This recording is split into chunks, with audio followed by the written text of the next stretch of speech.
नमस्कार दोस्तों, एक बार स्वागत है आप सभी का फिर से हमारे YouTube चैनल में। दोस्तों, लास्ट टाइम हमने अपनी वीडियो बनाने छोड़ दिए थे। कारण ये था कि आप सभी को पता है कि TGT और LT का पेपर था। TGT का पेपर आपको 7 तारीख का था और LT की बात करूँ तो इसका जो पेपर था वो आपका 8 तारीख को था। तो आई होप कि आप सभी का पेपर अच्छे गए होंगे। तो इस बार जितनों के भी सिलेक्शन होते हैं तो उनको बहुत सारी शुभकामनाएं हैं, और जिनका कुछ कारणों से रुक जाता है तो उनको मैं यही कहना चाहूँगा कि मेहनत कीजिए, है ना। और सफलता मिलेगी, क्यों नहीं मिलेगी, आज नहीं तो कल तो मिलेगी मिलेगी, है ना।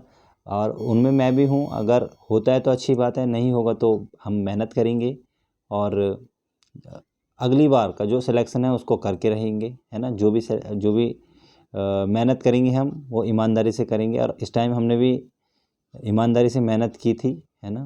पर थोड़ा बहुत कुछ प्रॉब्लम्स हो गई थी फैमिली में, और फिर भाई की शादी भी थी तो थोड़ा इतने अच्छे से कवर नहीं कर पाए हम। पर जितना भी था हमने अपना देने की कोशिश की, बेस्ट देने की कोशिश की। तो चलिए दोस्तों, ज़्यादा समय ना लेते हुए वीडियो को स्टार्ट कर लेते हैं। दोस्तों, यहाँ पे क्वेश्चन पूछा जा रहा है कि कांगड़ा शैली के 4 शासक हैं, कौन कौन से? अमीरचंद, अभयचंद, घमंडचंद और संसार चंद्र। दोस्तों, यहाँ पे ध्यान रखना कि संसार चंद्र की अगर हम जब बात करते हैं तो कांगड़ा शैली का चरमोत्कर्ष हम इसे मान लेते हैं, क्योंकि संसार चंद्र के समय में चित्रकला का चरमोत्कर्ष हुआ था। अच्छे चित्र बनाए गए थे और काफ़ी ज़्यादा यहाँ पर चित्रकारी का काम हुआ था।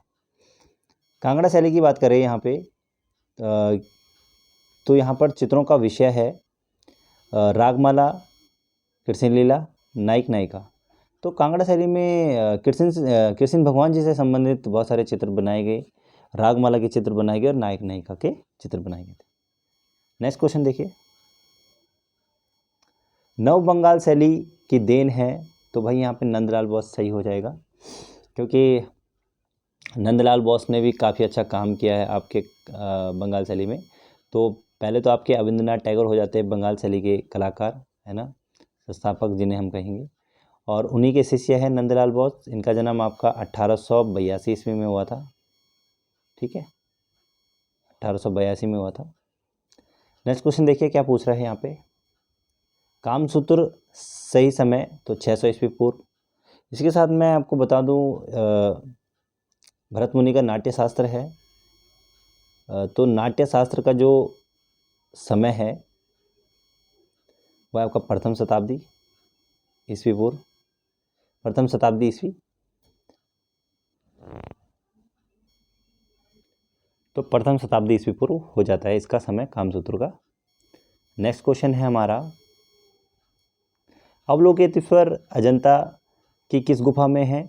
तो आपकी प्रथम गुफा में है, और यहीं पर इसी गुफा को हम कहते हैं बोधिसत्व पद्मपाणि। और बहुत सुंदर चित्र है ये, देखना आप।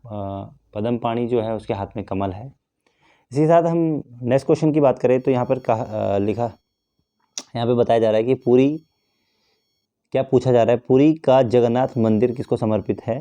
तो श्री कृष्ण, बलराम और सुभद्रा को समर्पित हो जाता है। ऑप्शन में कई बार आपका युधिष्ठिर भी आ जाता है, तो आपको ध्यान रखना है यहाँ पे कि इन तीनों से संबंधित इसको माना गया है, तीनों भगवान से संबंधित। प्रथम बौद्ध मूर्ति पाई गई थी तो मथुरा में, और मथुरा आपके कनिष्क जो शासक थे, कुषाण काल के शासक, तो उनके समय में ये शैली बनती थी। भारतीय कला का स्वर्ण युग 400 से 700 ईस्वी हो जाता है। आप सभी को पता होगा कि गुप्त काल का समय, मंदिरों का जो सुंदर सुंदर मंदिरों का निर्माण हुआ था वो गुप्त काल में हुआ था, और उसी को स्वर्ण काल माना जाता है। नेक्स्ट क्वेश्चन है कि आज के अर्थ में कला का सर्वप्रथम प्रयोग किसने किया था? तो भरत मुनि ने किया था, प्रथम शताब्दी में किया था, मैंने आपको बता दिया था, है ना। नाट्यशास्त्र के लेखक भरत मुनि माने जाते हैं। नेक्स्ट है नृत्य संगीत का दृश्यकरण है, तो ये आपके सुमन लैंगर थे, इन्होंने बताया था। नेक्स्ट क्वेश्चन है चित्रकला का प्राचीन नाम तो हमारे हिसाब से शिल्प होना चाहिए, यहाँ पे लिखा नहीं है। प्राचीन नाम शिल्प चित्रकला को कहा जाता है। नेक्स्ट क्वेश्चन है, सांची का स्तूप किस पत्थर से बना है और कहाँ पर है? तो बता देता हूँ, मध्य प्रदेश के रायसेन जिले बेतवा नदी आपका सांची हो जाता है और लाल रंग के बलुए पत्थर से ये बनाया गया है। इसी के साथ हम नेक्स्ट क्वेश्चन की बात करें कि भरहूत स्तूप का पता 1873 ईस्वी में किसने लगाया था? तो पहले ये देख लेते हैं कि मध्य प्रदेश के सतना जिले में भरहूत स्थित है और सर अलेक्जेंडर थे, इन्होंने इसका पता लगाया था। इसी के साथ हम आगे बात करें, गांधार शैली का मुख्य विषय, तो भाई ये बौद्ध हो जाता है गांधार शैली का। और मथुरा कला किन धर्मों का संगम है? तो ब्राह्मण, बौद्ध और जैन तीनों धर्मों का यहाँ पे समावेश देखने को मिल जाता है। नेक्स्ट क्वेश्चन है कि मथुरा शैली में मूर्तिकला पर किसका प्रभाव है? तो मथुरा शैली की बात कर रहे हैं, ठीक है, तो यहाँ पर गांधार राइट हो जाएगा। मथुरा शैली में गांधार का प्रभाव। नेक्स्ट क्वेश्चन क्या पूछ रहा है कि गांधार मूर्ति शिल्प किस पत्थर से बना है? तो यहाँ पर काला स्लेटी पत्थर आ जाता है। गांधार किससे बना है? काला स्लेटी पत्थर। नेक्स्ट क्वेश्चन पूछ रहा है कि देवगढ़ का 10 अवतार मंदिर कहाँ है? तो ये आपका हो जाता है यूपी में, ललितपुर, झांसी, ठीक है। इसी के साथ दोस्तों मैं आगे बात करूं तो यहाँ पे पूछ रहा है कि गांधार कला के केंद्र, तो केंद्र कौन कौन से थे? जलोबाद हो गया आपका, हुड्डा, बामियान, स्वात घाटी, पेशावर, ये इसके क्या हो जाते हैं? आपके केंद्र हो जाते हैं। गांधार कला के केंद्र यहाँ पर मतलब इसके अवशेष देखने को मिलते हैं। नेक्स्ट क्वेश्चन पूछ रहा है कि सास बहू का मंदिर कहाँ स्थित है? सभी को पता है, ग्वालियर में स्थित है। नेक्स्ट क्वेश्चन देखते हैं, अमरावती की शैली पर किसका प्रभाव? तो अमरावती पर भी आपका रोमन प्रभाव है और ये क्वेश्चन आया भी था। नेक्स्ट क्वेश्चन पूछा जा रहा है कि लोथल गुजरात की खुदाई कब हुई या किसने करवाई? तो 1953 ईस्वी में हुई थी। एसआर राव थे। अहमदाबाद, काठियावाड़, भोगवा नदी के तट पर आपका क्या है? लोथल स्थित है, ठीक है। इसको आपको अच्छे से समझना है। नेक्स्ट पूछ रहा है कि गुप्त काल में मूर्तिकला के केंद्र कौन कौन से थे? गुप्त काल की बात हो रही है दोस्तों, याद रखना यहाँ पे गुप्त काल, तो मथुरा, पाटलिपुत्र और सारनाथ, ये 3 थे। देखो कई बार आपका पता क्या था, वैशाली भी आ जाता है, तो ये आपको याद रखना है कि वैशाली नहीं है, मथुरा, पाटलिपुत्र और सारनाथ है। सीरियल वाइज में लगाइए, ये भी आ जाता है। वैसे नेट के लिए भी क्वेश्चन पूछे जा सकते हैं। नेक्स्ट क्वेश्चन पूछ रहा है कि गुप्त स्तंभ कितने प्रकार के हैं? तो एक प्रकार का यहाँ पर देखने को मिल जाता है। जहाँ पर आपको लगे कि क्वेश्चंस गलत हो गया है तो यार आप नीचे कमेंट सेक्शन में ज़रूर बताइएगा, क्योंकि हमारा भी अभी ट्रायल में चल रहा है, तो जितना हमें पता है हम उतना ही बता पाएंगे। अगर हमसे गलती होती है तो आप नीचे कमेंट सेक्शन में बताइए, है ना। ताजमहल को किस देश के कारीगरों की सहायता से बनवाया गया? तो फारस देश के थे कारीगर, उनकी सहायता से बनाया गया था। नेक्स्ट है अजंता शैली को गुप्त शैली नाम किसने दिया? गुप्त मतलब पर्सी ब्राउन ने दिया था।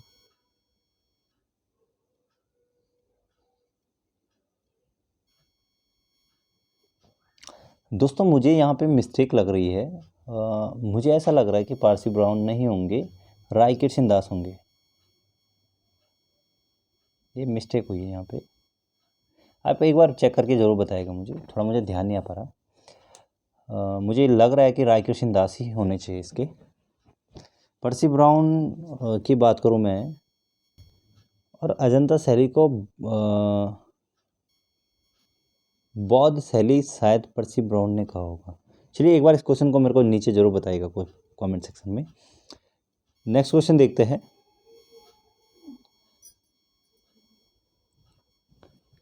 अजंता में अधिकतर नारी अर्धनग्न रूप में चित्रित इन चित्रों के दर्शन होते हैं, तो किस रूप में?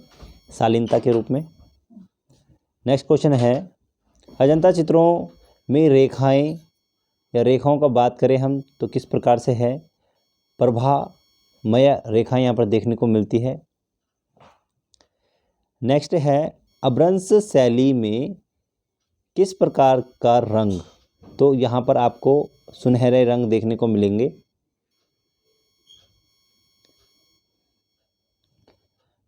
भावाभिव्यंजना के रूप होते हैं, तो दो होते हैं यहाँ पे। एक होता है परछनन, दूसरा होता है परकट या परछनन हम बोल सकते हैं। ठीक है। नेक्स्ट है, विष्णु धर्मोत्तर पुराण में सादृश्य को प्रमुख वस्तु किसने माना? तो किसमें माना गया है? जो विष्णु धर्मोत्तर पुराण है उसमें सादृश्य को प्रमुख वस्तु किसमें माना गया है? तो वो चित्रसूत्र आपका जो ग्रंथ है विष्णु धर्मोत्तर का जो चित्रसूत्र ग्रंथ है उसमें माना गया है। तीसरे अध्याय में ये इसका उल्लेख देखने को मिलता है, तीसरे अध्याय में। नेक्स्ट क्वेश्चन पूछ रहा है कि बादामी गुफा की खोज व समय 1924 ईस्वी में हुई थी। ठीक है। और चालुक्यों ने इसकी खोज की थी। स्टेला क्रेमिश हो गए, इन्होंने इसकी खोज की थी। चालुक्य राजवंश था। 543 से और 753 तक बादामी का जो समय है वो माना जाता है। सीगरे गुफा की खोज का समय तो पता नहीं, पर मेजर थॉमस ने इसकी खोज की थी। सीगरे की बात करूँ तो राजा कश्यप यहाँ पर सीगरे का निर्माण करवाया था। और इन्हीं के समय की बात करूँ तो 479 से 497 ईस्वी के बीच में मतलब यहाँ पर इसका समय रहा था। नेक्स्ट क्वेश्चन पूछ रहा है कि शीतलवांसन गुफा की खोज किसने की थी? तो प्रो दुर्बिल ने की थी। और शीतलवांसन की 1934 ईस्वी में खोज हुई थी इस गुफा की। खजुराहो मंदिर की बात करूं तो इसका जो खोज का श्रेय जाता है वो फ्रैंकलिन को जाता है। तो नेक्स्ट क्वेश्चन यहाँ पे देख लेते हैं।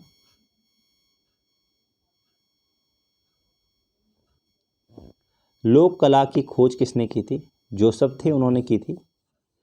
और यहीं पे हम बात करें गांधार शैली की तो इसकी खोज जो की थी वो डॉक्टर लिटनर ने इसकी खोज की थी। ये सारे खोज वाले आपको एक जगह मिल रहे हैं तो आपको ढूंढने की ज़रूरत नहीं पड़ेगी, अच्छा रहेगा आपके लिए। मौर्यकालीन गुफा की खोज, तो मौर्यकालीन गुफा की खोज जो की थी वो थे J.H. हैरिंगटन और 1785 ईस्वी में इन्होंने इसकी खोज की थी। दोस्तों सन जो होते हैं वो एक्यूरेट नहीं होते, फिर भी आप एक बार चेक करके देख लेना, क्योंकि किसी बुक में अलग होता है, किसी बुक में अलग होता है, तो उसका हम क्लियर नहीं बता पाएंगे। अच्छा, भरूच स्तूप की बात करें तो इसकी खोज किसने की थी? तो कनिंघम थे। 1873 ईस्वी में इन्होंने इसकी खोज की थी।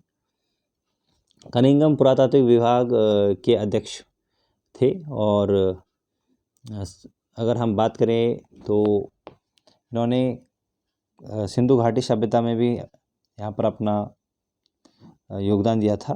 तो यहाँ पर भी उन्होंने मतलब क्या किया था, खोज की थी इसकी। ठीक है। नेक्स्ट क्वेश्चन हम देखें यहाँ पे, अमरावती स्तूप की खोज कर्नल मैकेंजी, तो इन्होंने की थी इसकी खोज, colonel Mackenzie, Amaravati. Next question है, चौखड़ी स्तूप की खोज की बात करें तो इसका भी कनिंघम है। साथ में यहाँ पे बात करूँ मैं कंपनी शैली की खोज, तो 1943 ईस्वी में PC मानक थे, उन्होंने इसकी खोज की थी। बांदा की खोज किसने की थी? बांदा जिला जो कि आपके प्रागैतिहासिक काल के अंतर्गत आ जाता है, तो सिल्वेरार्ड थे, उन्होंने किया था। फिर यहाँ पे प्रागैतिहासिक काल का आपको नेक्स्ट क्वेश्चन देखने को मिलेगा। सिहनपुर की खोज? तो डब्ल्यू एडसन 1910 ईस्वी में थे, अमरनाथ 1913 और पर्सी ब्राउन 1917। 3 लोगों ने यहाँ पर खोज की थी इसकी। सिहनपुर में कितनी गुफाएं हैं, कितने शिलाश्रय? सिहनपुर में 50 गुफाएं हैं। ठीक है। और होशंगाबाद की हम बात कर लेते हैं यहाँ पे, होशंगाबाद की खोज। तो मनोरंजन घोष थे, उन्होंने इसकी खोज की थी 1922 ईस्वी में। इसी के साथ हम नेक्स्ट क्वेश्चन की बात करें तो भीमबेटका की खोज किसने की थी? श्रीधर वाकाणकर थे, 1958 ईस्वी में इन्होंने खोज की है। और बेलारी की बात कर लेते हैं तो बेलारी की खोज, अच्छा, वाकाणकर विश्वविद्यालय के क्या थे? प्राचार्य थे, प्रधानाचार्य बोल सकते हैं हम। बेलारी की खोज की बात करें तो एफ फासेट थे, उन्होंने 1892 ईस्वी में इसकी खोज की थी। वाइड नेट एटकल की भी खोज की थी उन्होंने 1901 ईस्वी में शायद, एफ फासेट ने। राजस्थानी शैली, थोड़ा सा उठा लेते इसको, राजस्थानी शैली की खोज किसने की थी? तो वेरी इंपॉर्टेंट है, आनंद कुमार स्वामी 1916 ईस्वी में इन्होंने राजस्थानी शैली को बांटा था। तो एक पहाड़ी क्षेत्र हो गया आपका, एक राजस्थानी क्षेत्र हो गया। इसके बाद हम बात करें देवगढ़ शैली की खोज की, तो श्रीधर आंद्रे है, इन्होंने खोज की थी देवगढ़ शैली की। नेक्स्ट क्वेश्चन है बाघ गुफा की खोज, तो ये सभी को पता है कि डेंजरफील्ड 1818 ईस्वी में इन्होंने इसकी खोज की थी। बाघ गुफा मध्य प्रदेश और धार जिला हो जाता है, बागनी नदी हो जाती है। और किस आया था क्वेश्चन कि कौन सी बाघ की गुफा कौन सी पहाड़ी पर है? तो विंध्याचल पर्वत श्रेणी पे, जहाँ पर अजंता की भी है। और मिर्ज़ापुर कौन सी गुफा, मिर्ज़ापुर की जो गुफा है किस पहाड़ी पर है? तो कैमूर की पहाड़ी हो जाता है। तो 2 क्वेश्चन यहाँ पर हमारे एलटी में टकरे थे इस बार। तो जिसने भी ये आंसर्स डाले होंगे तो उनके राइट आंसर है, अच्छे नंबर आए होंगे। इसके साथ हम बात करते हैं पंचमढ़ी गुफा की खोज की, तो जी.आर. हंटर थे, 1932 ईस्वी में इन्होंने खोज की थी। और पंचमढ़ी की दूसरी जो हमारे विद्वान हैं तो डी.एच. गार्डन 1936 ईस्वी में उन्होंने खोज की थी पंचमढ़ी की। इन दोनों ने यहाँ पर खोज की थी इसकी। अजंता गुफा की बात करूँ मैं, तो इनकी खोज की बात करूँ तो जॉन स्मिथ थे, 1819 ईस्वी में इन्होंने खोज की थी अजंता की। नेक्स्ट क्वेश्चन है कि हड़प्पा की खोज किसने की थी? कनिंघम थे, 1878 ईस्वी में उन्होंने हड़प्पा की खोज की थी। मैंने कनिंघम के बारे में बताया था, तो सबसे पहले इन्होंने इसकी खोज की थी। फिर उसके बाद जॉन मार्शल थे, उनके नेतृत्व में मोहनजोदड़ो हड़प्पा की खुदाई हुई थी। हड़प्पा की खुदाई दयाराम साहनी ने 1921 ईस्वी में, और मोहनजोदड़ो की खुदाई रखलदास बनर्जी थे 1922 ईस्वी में उन्होंने की थी। किशनगढ़ शैली की बात करूं मैं, तो इसकी खोज का श्रेय किसे जाता है? एरिक डिकन्सन थे, ठीक है, डिकन्सन 1943 ईस्वी में इसकी खोज की गई थी। और किशनगढ़ के संस्थापक कौन थे? किशन सिंह। और वहाँ पे चरमोत्कर्ष किसका था? सावन सिंह का था। तो ये चीज़ देखने को मिल जाती है। तो चलिए दोस्तों, आज का वीडियो हम यहीं पे समाप्त करेंगे, और आई होप कि आपको वीडियो पसंद आया हो। सोच रहे हैं कि आपके लिए कुछ ऐसे सीरीज़ बना के लाएंगे जिसमें मतलब कुछ इम्पॉर्टेंट क्वेश्चंस होंगे इसी प्रकार से। और जितने भी हमने अपने एलटी के लिए नोट्स बनाए थे तो हम धीरे धीरे देते रहेंगे आपको वीडियो के माध्यम से। चलिए, आज का वीडियो यहीं पे समाप्त करते हैं, और आप सभी को ढेर सारी शुभकामनाएं आपके रिज़ल्ट के लिए, जब भी आपका रिज़ल्ट आता है। तो फिर मिलते हैं एक नई वीडियो के साथ दोस्तों, तब तक के लिए जय हिंद, वंदे मातरम।